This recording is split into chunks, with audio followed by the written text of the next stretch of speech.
The economic miracle happened early for Glasgow. Long before other nations were wakened to the din of production, Glasgow was building steamships and railway engines for every corner of the earth.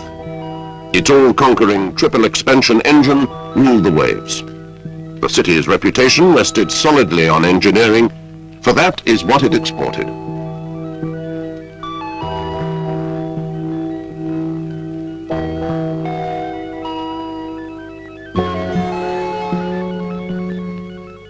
With time, younger and more aggressive economies rose to dispute and finally overcome its global supremacy. Fortunately, heavy engineering was just one aspect of working Glasgow. And when the empire-building, muscle-flexing days were over, there remained a different but still prosperous city.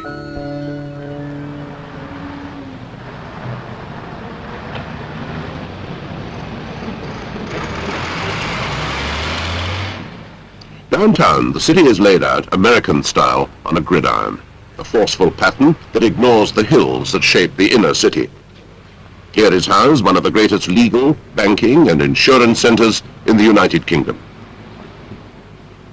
It's still a city that works, and fortunate to have a healthy mixture of commerce and industry to provide a strong base.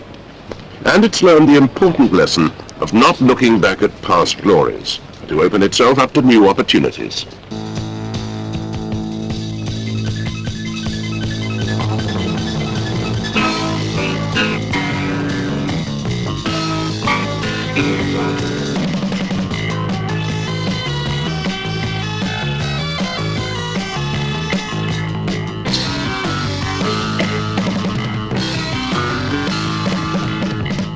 The reason for good communications rests firmly on Glasgow's new and growing role as the administrative capital for the whole of the Strathclyde region.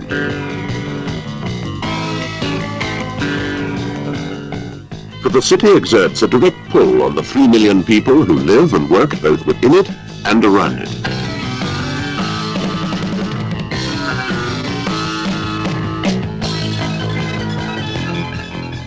Glasgow is more than a workshop. It's also a market in its own right, generating and creating work by the very fact of its existence. Just 20 years ago, the average speed of traffic in central Glasgow was less than 10 miles an hour at rush hour. The urban motorway has changed all that. It's a great difference now going through Glasgow. It used to be you go into Glasgow to negotiate all the traffic and traffic lights, and it was quite a time getting through Glasgow. Now with a new motorway going through there, you can come in off the 74, straight through Glasgow. You can get to any part of Glasgow actually from the exits off the motorway, and straight through to Greenock with a container basis. So virtually from like Southampton or Tilbury, you can, it's mostly motorway all the way now. The contraction of shipping on the Clyde may have been steady, but Clyde Port still handles almost 20 million tons of cargo each year.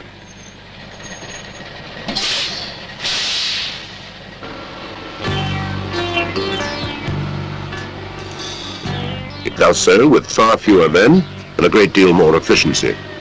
Since the shift to containerization and the linked efficient motorway system, the movement of goods to and from the Americas has been revolutionized.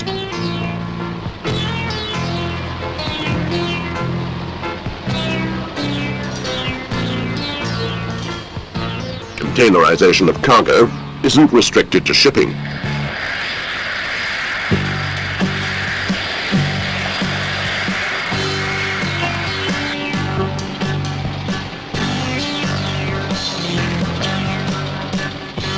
"20 miles south of Glasgow, the major international airport at Prestwick is the centre for all long-haul cargo and passenger movements.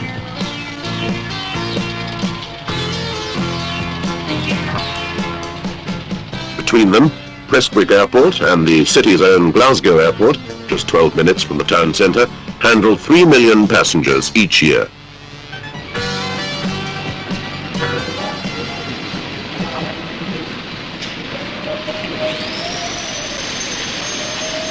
In the last 20 years, the heavy engineering base has continued to yield to the expansion of electronic and allied industries. Outside of California, Scotland's Central Belt has the world's greatest concentration of such firms. In the north of Glasgow, the no-fuse circuit breaker company has expanded into a new factory. This company was formed as a joint venture with the Terasaki Electric Company of Japan to produce in the United Kingdom the very high quality range of circuit breakers which Terasaki manufacture in Japan. This is our third factory in the Glasgow area, and this one we have 2 acres of ground for expansion, so we expect that this would be our final factory. And as far as the staffing of the factory is concerned, we're very fortunate in Glasgow because we have a large pool of craftsmen, engineering type labour, which are easily trained into our type of product because they have already been on products which require an intelligent approach. And the reason we've stayed in Glasgow is that the facilities for business in Glasgow are very good. There's very good overseas connections on the commercial side and the banking side. There's very high standard of exporting and importing companies to handle anywhere in the world as far as we're concerned. Assembled? Assembled here, yes. We assemble and we make into automatic finger engines sometimes. The first business of Glasgow is still business. And to cover the risks involved and to deploy the necessary resources, the banks, insurance companies, pension funds and lawyers have created a massive financial empire. Just back from Japan is the Clydesdale Bank General Manager, William Beaton. What I have been particularly concerned to project overseas is that we have here in Glasgow a financial community which is human, sympathetic, understanding and helpful in its attitude. And this includes not only the joint stock banks, but the merchant banks and other related financial institutions here in the west of Scotland, who offer not only a wide range of financial services, but also a number of additional services in assisting them to set up.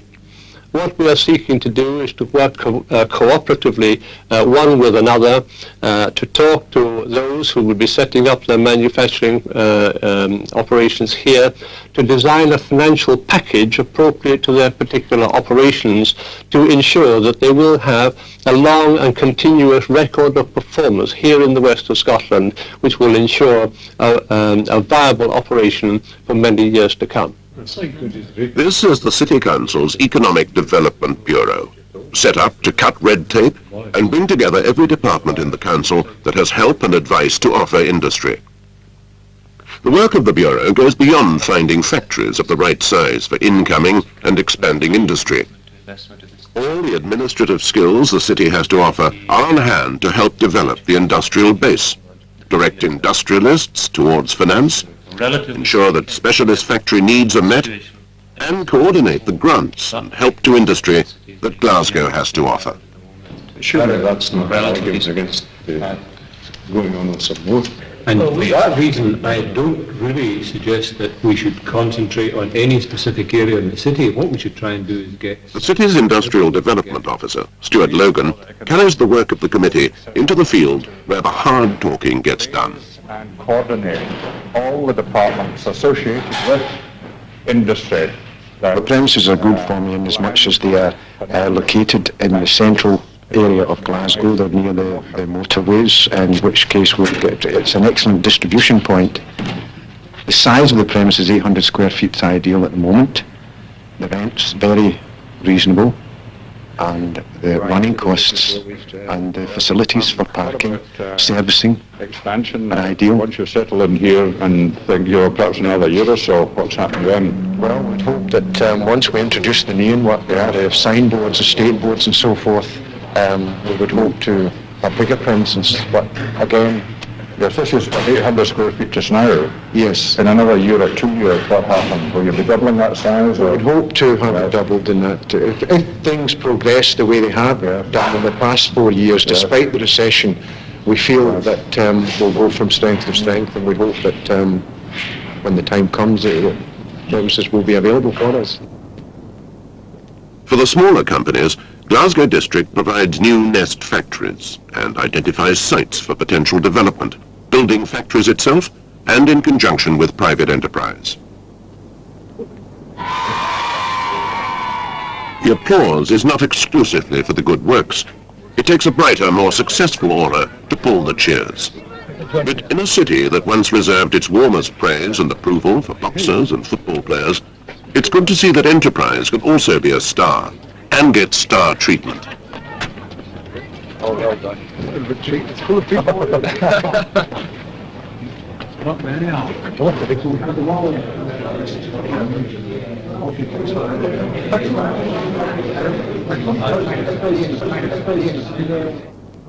Long before education became the basis for successful industry, local firebrand John Knox had drawn up a separate educational course for Scotland, a school in every village, a university in every city. Countless Scots children saw it as the surest road to success. For 500 years, education has had a disproportionately high value in Scottish life. Almost 20,000 students attend the city's two major universities, and thousands upon thousands more are enrolled in the various city colleges. A strong scientific and technological bias is everywhere evident and attracts the scalp hunters from the major firms like ICI, Shell and Unilever. Business administration.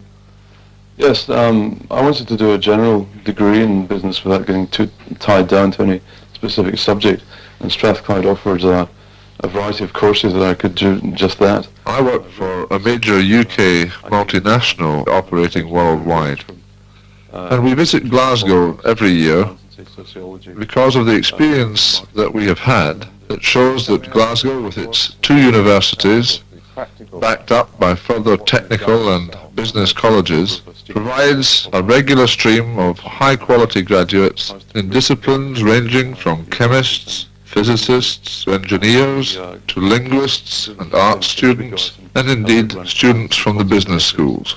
And ask them about their jobs and what they're doing.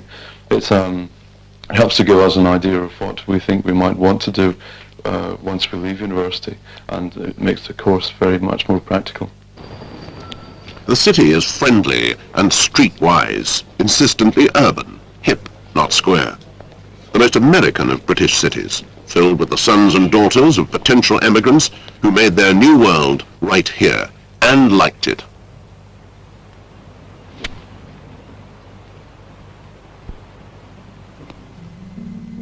When 500 years ago Pope Gregory decided to endow a university in the Clyde Valley, once we leave university, and it makes the course very much more practical. The city is friendly and streetwise, insistently urban, hip, not square. The most American of British cities, filled with the sons and daughters of potential emigrants who made their new world right here and liked it.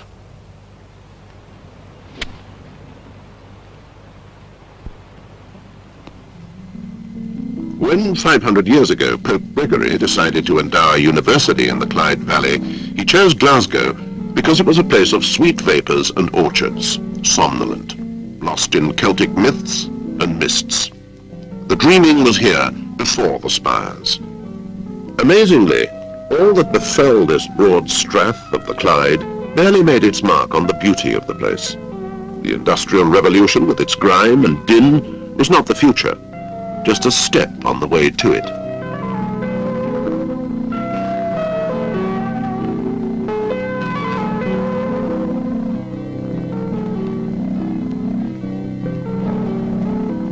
The totally urban development of the city avoided sprawling suburbs. The surrounding countryside was barely marked. This is the water that Glasgow drinks, up in Loch Katrine, a natural resource to feed the city like all the other wonderful natural resources that have nurtured it since ever people came to this most northerly of great cities. A region warmed by the Atlantic drift and made mellow by it.